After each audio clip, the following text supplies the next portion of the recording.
guys, it's Noah Wilson here from iHollywood TV. Well, our next guest is starring in Lifetime's Fear the Cheer slate. Her movie is titled Cheer for Your Life. Please welcome joining us via Skype, Allison McAtee. Allison, good morning. How are you? Hi.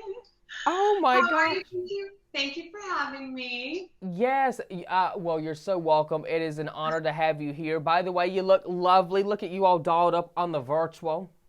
Thank you. Thank you. You know, a little lipstick.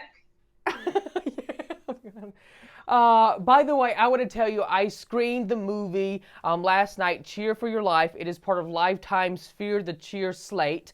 I want to ask you, were you ever a cheerleader in high school? You know, I was not. It was pretty awful. I'm very tall, and I grew into my body late. So I feel like when I was younger, I played basketball terribly. I was like the eighth man. It was really aggressive defensively, but when it came to like using my limbs, it was like, ooh. So I was not gymnastical at all. I remember I took a gymnastics class and I couldn't do a cartwheel. And like the whole time I still didn't learn how to do a cartwheel. So they were like, well, you're really sweet, honey, but like maybe this isn't your thing. So no, I feel like I would have been the worst cheerleader ever because I wasn't until I was like 20 that I was like, oh, that's my hand and how to move my body now. So unfortunately, I missed being a cheerleader. So this was kind of like a fun pretend, you know. I Yeah. got to like make up for that. Oh my gosh. Did you have hazing when you were a cheerleader? No, well, I mean, a little in college, I guess, sorority pledging, but I don't know, it was just silly makeup and singing songs at fraternities in the middle of the night. It was fun. I'm sure yours will be too. Yeah, well, whatever it is, it'll be so worth it. Cheering at football games instead of baseball or swimming. Well, it centers around my daughter, Cindy, and she is trying to get on the cheerleading team, like the top level team, the A team, essentially. And I had been a former cheerleader, and we are going through the loss of her father kind of in that moment. So it's just she and I. I'm a widower. And she is presented with some serious hazing that goes down, really. And it's kind of like unbeknownst to me, like I kind of suspect something, but I don't really know. And then on top of that, some strange things start going awry with like the girls that are also going through the hazing with her, and it becomes this kind of catastrophic worst nightmare scenario. And I get to come in and be I'm a hero mom a bit, this was like the second time I've been a mom. So this is like a new space for me. And usually I've been the bad guy. I'm like basically always the bad guy. Like if you see me, like 99% chance I did it in whatever you're watching.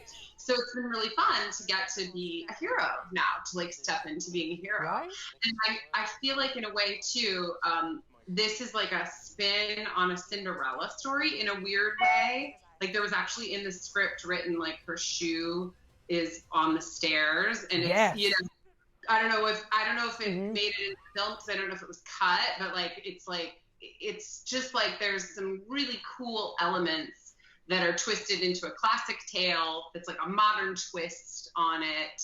You know, instead of getting the guy, the love girl that. fights herself and the mom saves her, and yeah. Oh, I love how you said that to the viewers that's going to wonder what's going to happen in this movie. That is a part that did make it in the shot, you know, where she lost her shoe as she's going up the stairs, and everyone's going to have to find out what happens. But, you know, Cindy, played by Grace Patterson, you know, she does end up going missing in this film without giving too much away. What was it like to personally work with a younger actress like Grace for her to be your daughter in this movie? Well, in real life, we're only about 10 years apart, so it wasn't...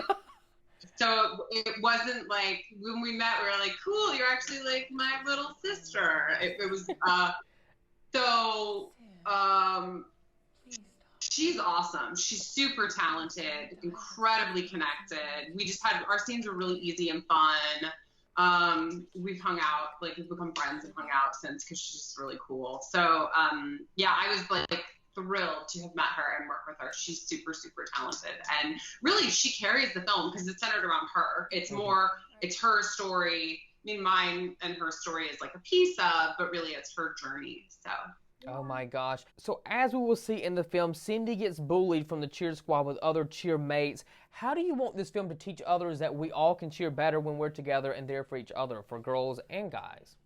Well, I think that that's a huge real life thing that happens and is happening right now, not only around cheerleading, but just schools and kids are having to deal with bullying. Like, people always have to deal with bullying and hazing, but technology and a lot of things are making kids grow up much more quickly than they used to have to, I think. You know, like, everything is at your fingertips. You have access to things. You can learn things more readily than maybe when you know, 20 years ago, there was not the internet, so you couldn't learn about whatever.